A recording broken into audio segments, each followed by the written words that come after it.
Our first speaker today is Tom Flores. He is the brewmaster of Brewer's Alley and Oxy Brewing in Frederick. He is also on the board of directors for the Brewers Association, which is kind of the parent company for the conference here. I've known Tom for many years. He has a great passion for beer and the industry here in Maryland. Tom's assisted getting some of our alcohol laws changed to be more receptive for farm breweries and some of the brew pubs. I know that Tom has testified a couple times up in Annapolis in front of the lawmakers to try and get some of those laws changed. He's also been a very strong supporter of the home brewing community. Our brew club, the Frederick Original Ale Makers, or FOAM up in Frederick, Tom has been a great supporter of our club. He brews the Best of Show beer that wins the Frederick Fair every year. And a number of years ago, I was fortunate enough to win with a barley wine, and I still remember brewing on his old system at the brew pub and having a stuck sparge. It was kind of dribbling out by drips, and it was a very long, like 12-hour brew session or something. But the beer turned out great, and Tom did a great job with it. Today, Tom's going to be talking about sensory perception of beer.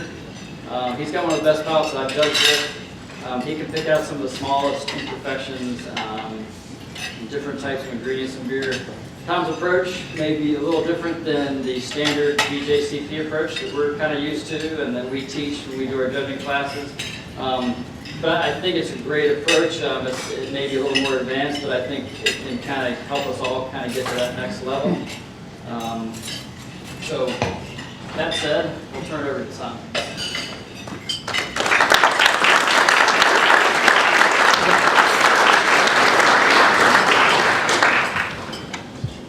Well, I need a place to set my beer. Hang on. Okay. Thank you very much, Bill. Can everybody hear me okay in the back?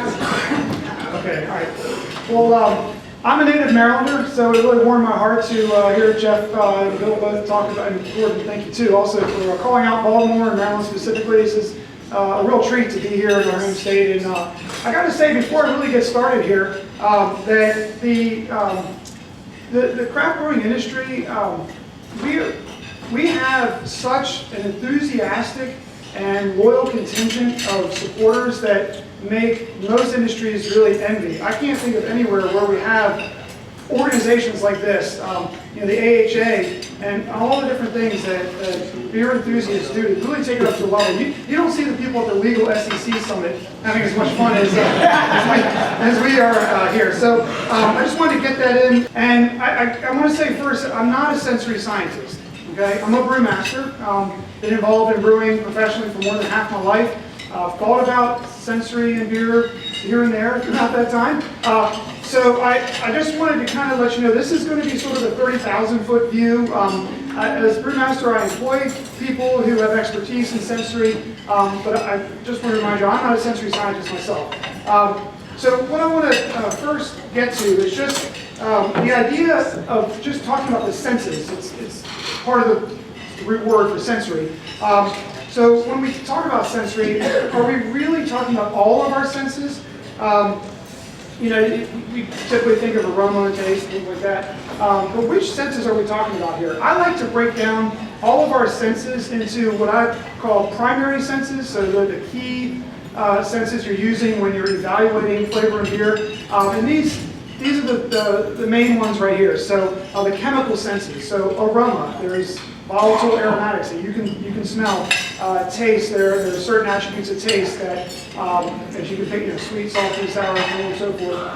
And then texture, and I'm a big fan of texture. I feel like it's often an underrated aspect of beer, body, texture, mouthfeel, however you want to call it. But in food and beverage in general, texture is actually a very complicated process in the brain and in the nervous system. We don't really have time to get into it here, but just consider, for instance, like a pea. Maybe when you have a pea, you can feel the wrinkles on the outside of that pea. You can tell where it is in your mouth. You can feel it yield under your jaw. All that's being processed by your brain. So texture is often overlooked, but I just want to point out just how important it really is. And there's this another primary sense, kinesthesis. And if you've not seen that word before, this is a definition. But I bring it up mainly because I want to focus on astringency. Astringency, you can sort of think of it as a texture, but it really is, it's a chemical sense. Just like pepper heat and like camphor or mint has kind of a cooling effect. So these are what I would like to call the primary senses. So the secondary senses related to this are sight and sound. So it's not like you're going to be pouring a beer into your ear or drinking it through your eye, though that might be kind of fun. What I'm getting at here is that you do look at the beer, obviously, as part of how you evaluate, assuming you have eyesight. I don't want to presume that.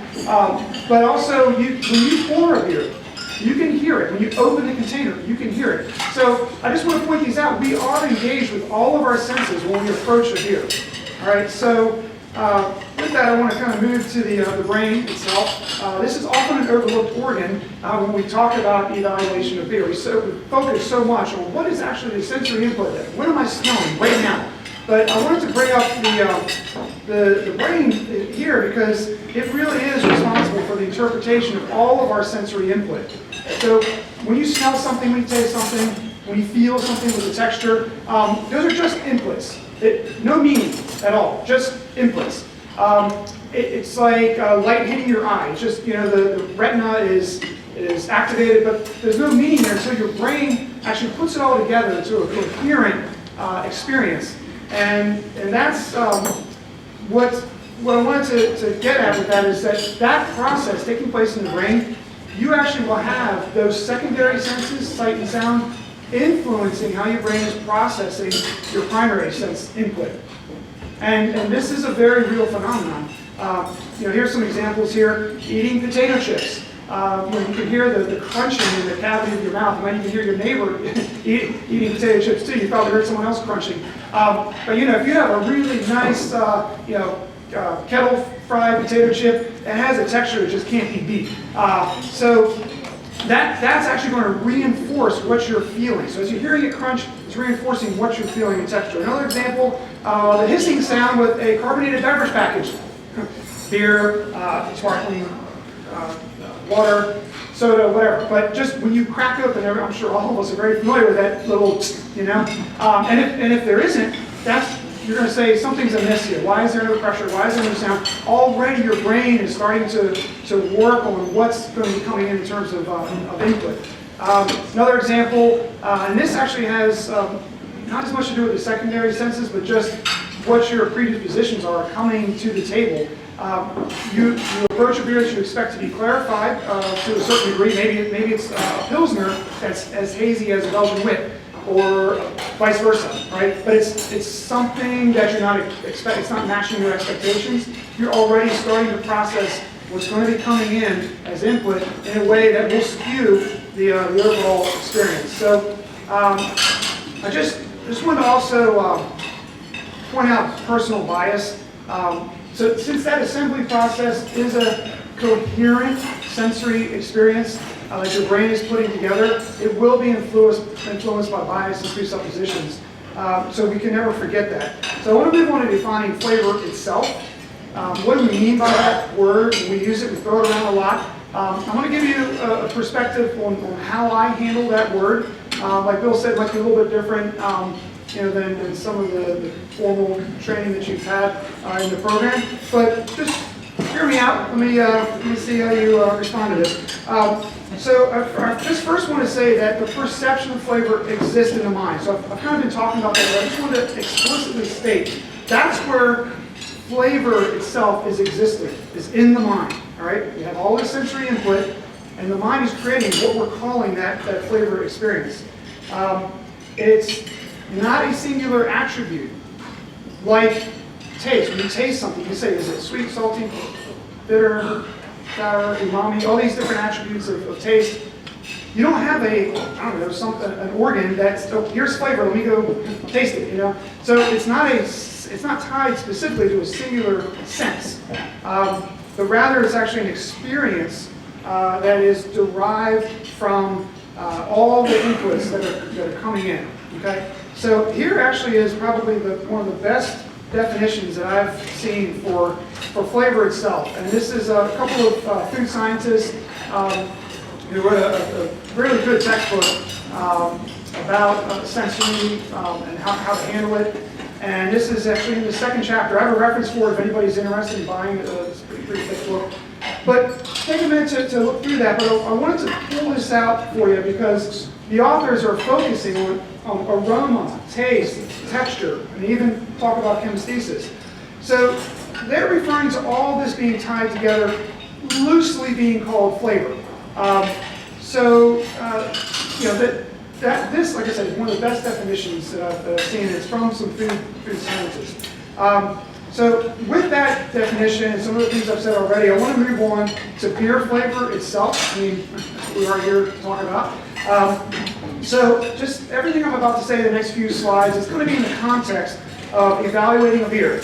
So for judging or personal pleasure, just whatever. You're approaching a beer and you have the mindset of, I'm going to evaluate what this beer has to offer in terms of all of its flavor attributes. All right. So the first thing you bring to the table, mental preconceptions. Okay. So brand reputation, for instance, that's one key thing. I mean, it could be a brewery you've never heard of. So you don't really have much to say about it, but it could be a beer from a brewery that you've had nothing but fantastic beer from them, and here's a new one you've never had. You're going to be predisposed towards that beer in a positive way. That's just one example. I'm not going to go through every single one of these, but I just want to let you know, be aware of the fact of what you're bringing to the table. The next thing, these cues from sight and sound. There's lots of terms. You can talk about the color of the beer. Talk about the sound of opening the package, and even when you pour, sometimes maybe it's a glass that has rinse aid from a dishwasher. You didn't use hot water or whatever. You can actually hear the fizzle of the bubbles just deteriorating right before your very eyes and ears, which is a real shame. But you can hear that, and that will influence your perception of beer flavor as well. The next thing you're going to be doing is taking a sniff. You come to the table, you're looking at it, you're evaluating it, and then you take your first chemical sort of sense to approach it, and you sniff it. And at that point, you can use any kind of descriptor. We're going to talk a little bit about descriptors later, but just a list, totally not inclusive. There's many, many more descriptors out there, just to kind of give you an idea. When you smell it, those are certain attributes you're going to tie a word to. And then you're tasting, you're asking yourself, well, how bitter is this? And you can even talk about the character of the bitterness. Is it a fine bitterness or is it coarse? Is it lingering? Is it upfront? There's a time intensity attribute there as well. And that's all taking place with the tongue and receptors in your mouth. That's not aroma. It's not a visual cue. It's taste. So then you're moving into texture. Pretty much at the same time you're tasting it. Kind of hard to get around that. But you can feel the carbonation level. You can sense the temperature. You can check out the body there because, like I said earlier, I'm a big fan of full body beers, and even in beers like a session beer, it can actually sometimes have too much body if it's not done right. So anyway, so those are the key attributes you're going to be approaching a beer with and evaluating a beer on. And so your perception of flavor is driven by all of that. Everything on that list. So it's a complete experience, and that is all tied together in the mind. So with that, I want to say this, that flavor does not equal taste. Now, we use that term loosely just in conversation. You talk about having a beer tasting.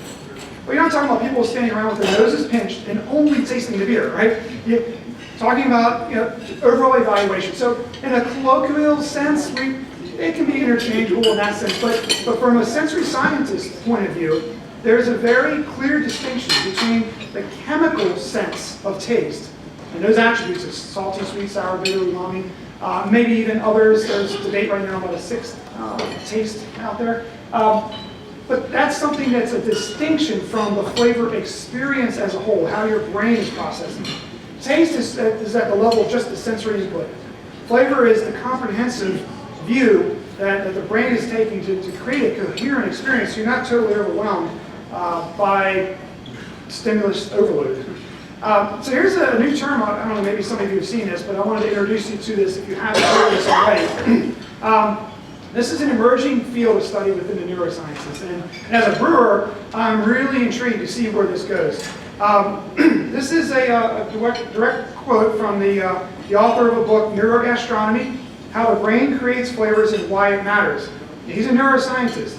And as you're reading through that, you can see how this jives with the view of flavor I'm espousing here.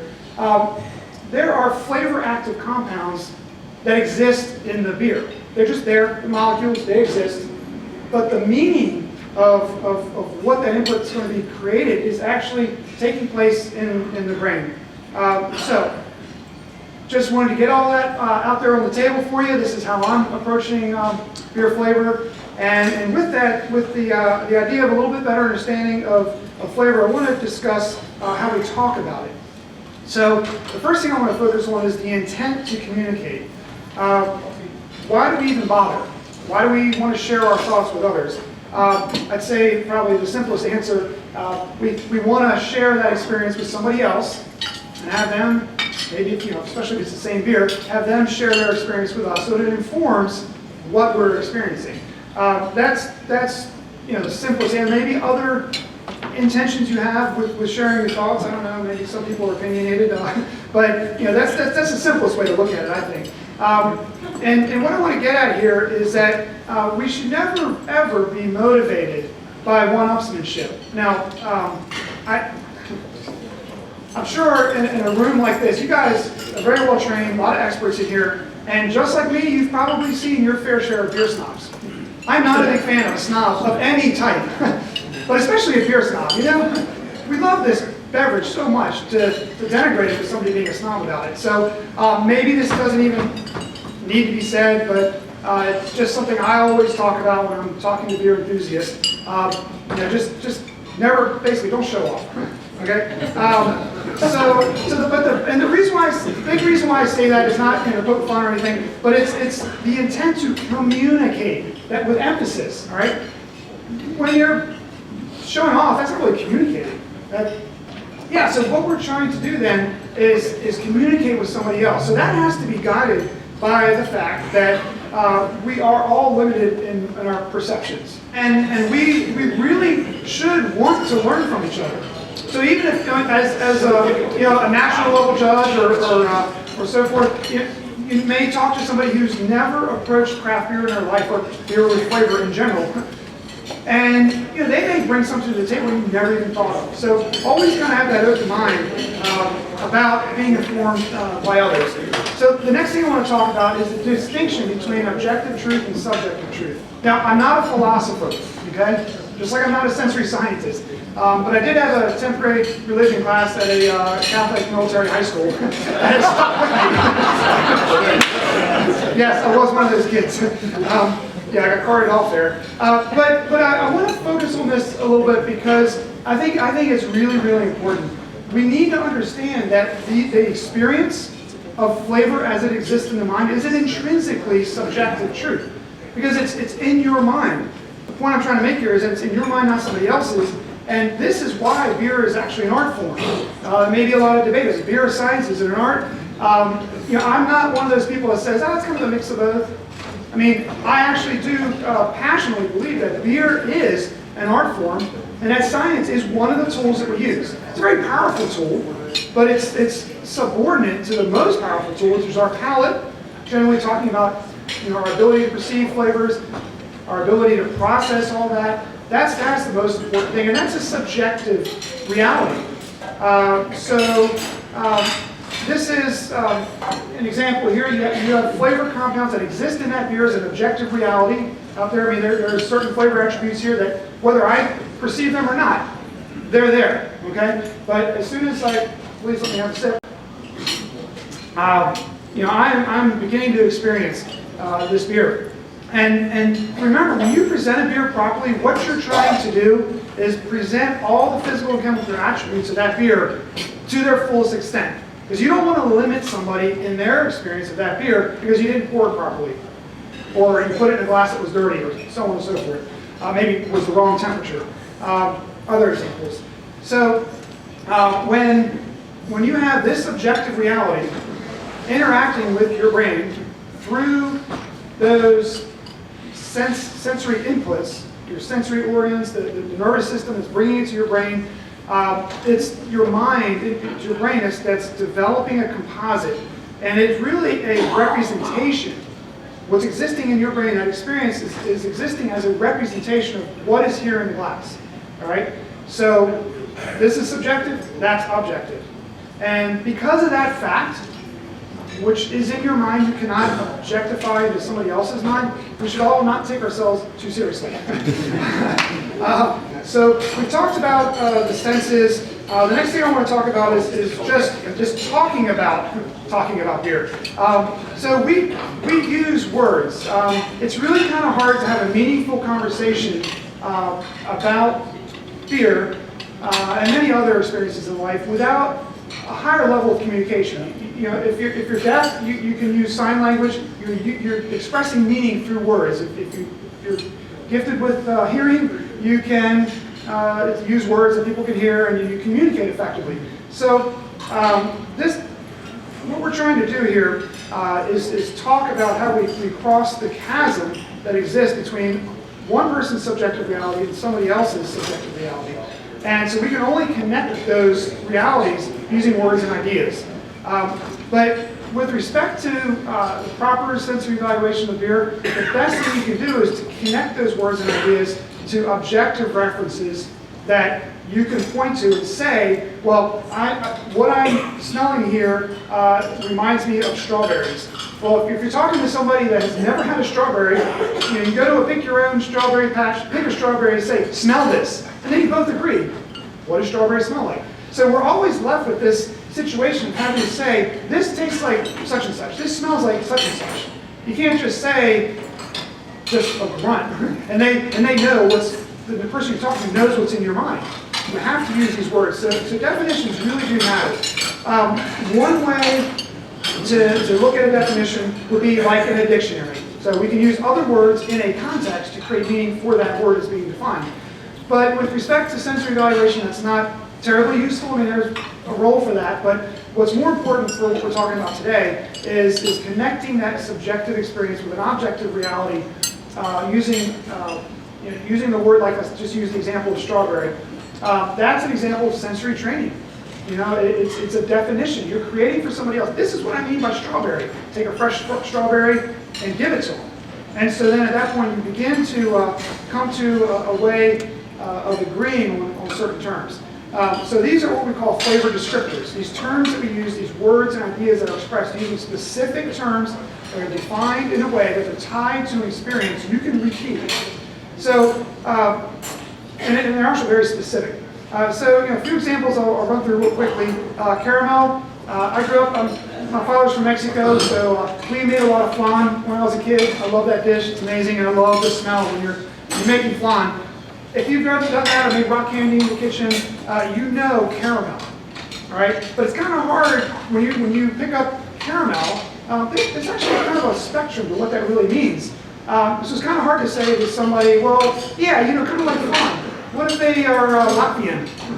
Maybe they never had flan. I don't know. I have the advantage of growing up in a Mexican-American household. I know flan, but that's not a specific and repeatable reference. So what we can do to have a standard objective reference is take something like isomaltol and put that, basically spike a beer, and you can look at that and say, all right, experience this, smell it, taste it, go through the whole thing, and let's agree that that's what we're going to call caramel like cotton candy. There's a lot of carnivals out in Frederick County, so I'm very familiar with cotton candy. But it's kind of hard to do it like that. To say, yeah, remember at the Frederick Fair, the cotton candy? No. It's much better to have something very specific and repeatable. The next example is butter. I'm a bloodhound for diacetyl.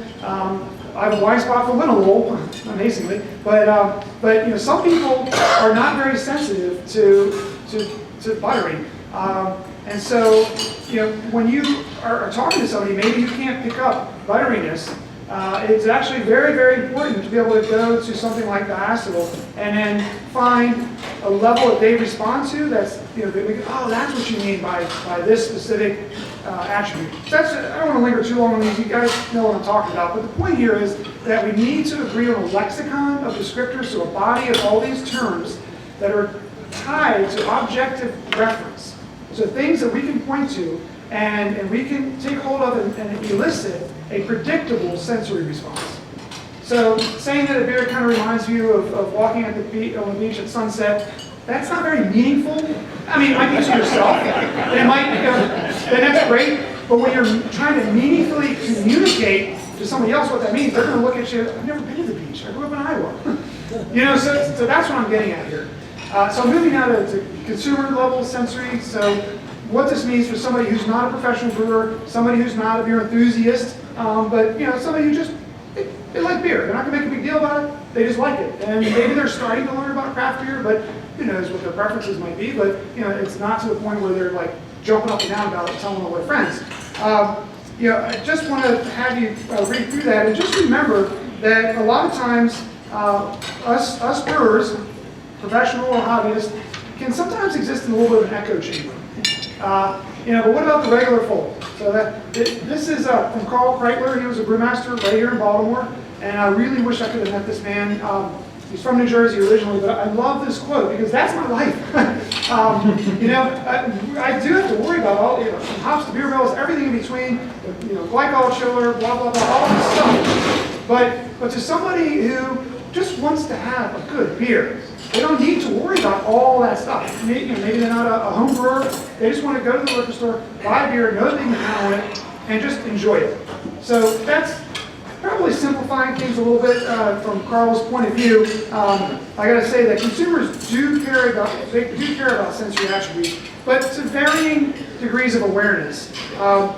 And I'm not trying to be poking fun at anybody, but somebody just never talked to somebody about beer flavor, how to experience it. They like beer, and so they do care. They also care about other things that aren't really specifically flavor driven. Brewery ownership. Maybe you have a craft brewery that you really like that just got bought by Anheuser-Busch InBev. I mean, this is happening at an accelerating rate. I'm not going to call out any names specifically. I wanted to, but I'm not going to do that. I don't think it's a good taste. But yeah, you know what I'm talking about. So, but let me think about it. So just in your mind, picture a beer from any one of those breweries, a handful of breweries. That the fantastic beer, you really enjoy it, but does it affect how you interact with that beer? To know that it's no longer an American-owned brewery, to know that it's no longer a brewery from whatever town they hail from. I mean, this is a reality. So it's just, I wanted to point that out because 22 days left. Was that? 22 days left before the sales complete. Oh, well, okay. Like I said, I'm not going to call out any names. But what I'm getting at here is this idea of bias and presuppositions. We talked about it a little bit earlier with what you bring to the table, but I really want to stress this. We can never forget the power of bias and how important that is. Here's one example. Is there a hype around the beer? I don't know. We're kind of quiet up there in Frederick. Brewers out in Monocacy Brewing. We're not hype branders, I guess. I don't know what the right term is, but we just quietly do our thing, make our beer. We love it. We have a good time. People locally love it, and there you go. But you can have an interaction with a beer that comes with a reputation. It's rare and it's expensive. They don't necessarily mean the same thing, but therefore it must be great. So you're already going to be predisposed towards that beer because it's hard to find or you spend a lot of shekels to get it. The other thing that, we just had a beer festival up in Frederick the other day, a few weekends ago, and I heard this, I don't know how many times, dude, you have to try this beer at such and such tent. It's amazing. Now that guy, for him, it absolutely could be. But it might not be maybe a style you don't like. I don't know. Maybe, we all have preferences. Maybe you go to approach that beer and there's a defect to it that the other guy didn't pick up, but you're just hung up on. Otherwise, it's a fine beer, but it's like that one thing. So, if it wasn't for that guy jumping up and down about it, you might be like, wow, it's probably a pretty good beer. It kind of can bias you. So I don't want to eat that up too much, but this is my point. That bias and presuppositions are very real influencers of our sensory experience. So just a few conclusions here. What I was hoping to achieve here And you can tell me if I achieved it or not. But it was just to elevate your awareness of each specific sense that we employ when enjoying a beer. So we went through all those senses and how they come together to create what is flavor. And then understand a little bit better what it means to discuss a beer with somebody else. Just the idea of intending to communicate in a meaningful way. And then, we could probably spend 3 or 4 hours talking about sensory, but what I want to say last is just don't ever forget just to enjoy beer once in a while. So, if anybody has any questions, now's a good time. I don't know how many minutes I have left. Anybody got I don't have my watch with me. So, do we have time for questions? Does anybody even have any questions about sensory? I do have some references here. If you want, afterwards, there's a few points of reference here, and then another website about that sixth taste. But you can come up afterwards, I'll give you those. But if there's no questions, I'm going to feel bummed. Anybody got a question? All right. Well, I guess that just means you're having too much fun with beer. So I guess it's my time to shut up and hand over the baton. So thank you very much for your attention.